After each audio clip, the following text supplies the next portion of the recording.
There are some places around the world that we know to be haunted. Places like Eastern State Penitentiary, the RMS Queen Mary, or the Lizzie Borden House, just to name a few. But those are nothing compared to this one place.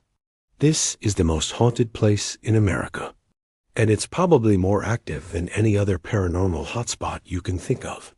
That's because all the ghosts here are not only real, but they're also angry. Hi, everyone. Hi there. Today we're going to talk about the most haunted place in America.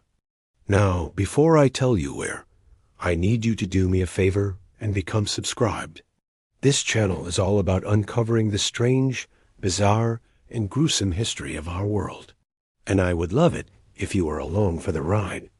Now, let's get into it.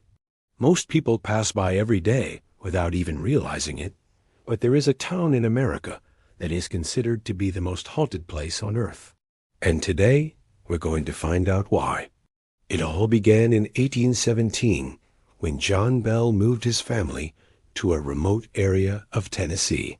Back then, the area was known as Adams.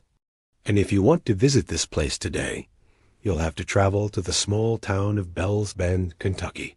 The Bells had been living in their new home for about 5 years when strange things started to happen. At first, it was subtle stuff, like objects moving on their own and doors opening and closing. But then the paranormal activity escalated and the spirits became violent. John Bell died in 1820, and soon after his death, the ghostly events began to turn deadly. His daughter, Betsy, was found dead in her room with no explanation as to how she died. Then a short time later, John Bell's brother, who had come to stay at the house, was found dead in the same spot as Betsy. After the deaths of Betsy and her uncle, the paranormal activity seemed to focus on John Bell's widow and the remaining daughters. The ghosts tormented them night and day. In fact, the ghost of the Bell house is said to be so active that there isn't a single room that is unaffected by it. In addition to moving objects and shaking beds, the ghosts reportedly made regular appearances. Sometimes they could be seen dancing in the parlor or playing pranks on the family. Other times, they were seen standing ominously at the foot of the girls' beds, watching over them while they slept. But the supernatural shenanigans didn't end there. The ghosts of the Bell house were also audibly active, constantly shaking the very foundations of the home, and even interacting with the living through electronic voice phenomena. And they did this in the creepiest way possible. As the family stood talking together, they could hear their voices repeating the words that they had just spoken moments before. Not only that, but they could hear disembodied footsteps walking up and down stairs, whistling, singing, beating drums, rattling chains, and slamming doors. To make matters worse, they could smell phantom odors wafting through the halls, like the stench of rotting flesh. The whole situation became too much for the women to handle. They fled the Bell Witch House and never looked back. Now, unfortunately, we don't know exactly what happened to the Bell family, but there's speculation that the constant torment drove them insane. The house was abandoned and eventually fell into disrepair. It sat empty for decades until an entrepreneur named James B. Frazier purchased it and opened it up as a tourist attraction. He called it the Witch's Dungeon. In the decades since, dozens of ghost hunters have investigated the Bell Witch House. All of them say the same thing. It's one of the most active haunted places on Earth. In 1969, parapsychologist Charles Newton conducted an investigation and even captured audio evidence of the ghosts. He recorded footsteps, whispers, laughter, chains, dragging metal moans, and even what sounded like screams of terror. Another team of Ghostbusters documented their investigation on camera and saw full-bodied apparitions, like a man wearing a coonskin cap. One investigator even claimed to have been touched by a phantom hand. But not all ghost encounters at the Bell Witch House are friendly. Visitors have reported seeing a ghostly black dog that runs across the lawn. And if you follow it into the woods, it will lead you to your doom. Also, there is a grave in the backyard where many believe the ghost of the Bell family slave Daddy Isaac, is buried. Legend has it that the witch cast a curse on him before she died, turning him into a vampire. Ever since, visitors have reported feeling an evil presence near the grave.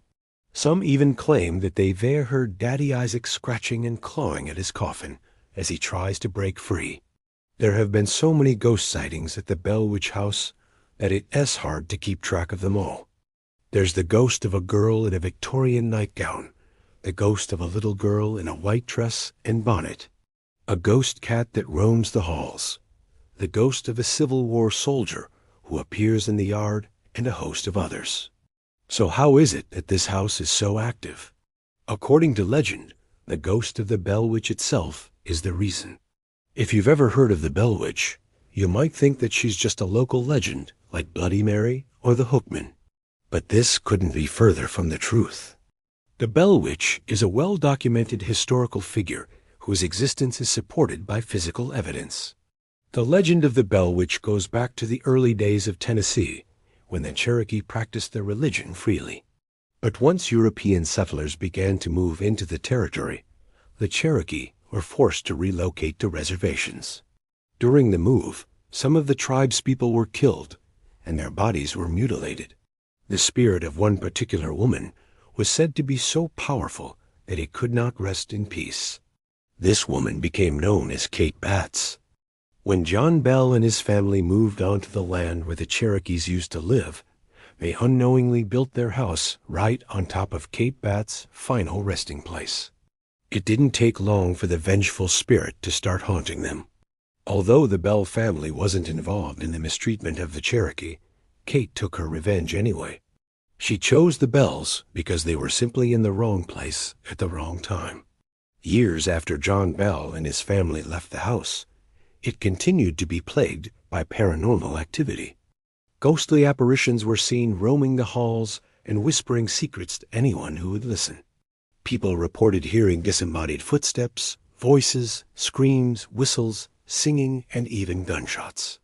The house was literally shaking with paranormal energy. So who are all these ghosts, and where did they come from? While most of the ghosts are believed to be former slaves who died on the Bell property, there are also some unexplained presences that have no clear origin. Some researchers believe that these ghosts are the souls of Native Americans who were killed during the tribe's relocation in the early 1800s. Others believe they are the spirits of early European settlers who died violent and untimely deaths. Still, others believe they are the ghosts of people who are simply in the wrong place at the wrong time, like the Bell family. One of the most famous ghost stories associated with the Bell Witch House is that of the ghost cat. The story goes that one day the Bells were sitting in the house when they heard a knock at the door. When they opened the door, they saw a large black cat sitting on the steps. The cat looked up at them and then walked inside without being invited.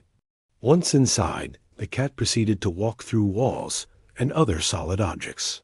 A cat eventually made its way upstairs and disappeared. The Bells never saw the cat again, but they often heard its ghost meowing in the middle of the night.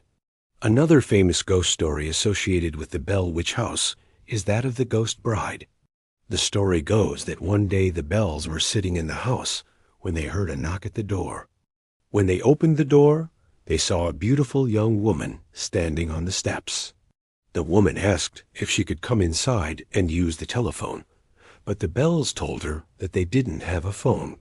The woman then asked if she could use their fireplace, but the Bells told her that it wasn't working.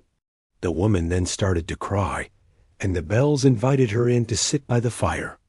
After a while, the woman thanked the Bells for their hospitality and said goodbye. The Bells never saw the woman again, but they often heard her ghost crying in the middle of the night. And that is why it is considered to be the most haunted place in America. Have you ever visited the Bell Witch House? Would you ever go there? Let me know in the comments below. And while you're down there, be sure to subscribe. Thanks for watching. See you next time.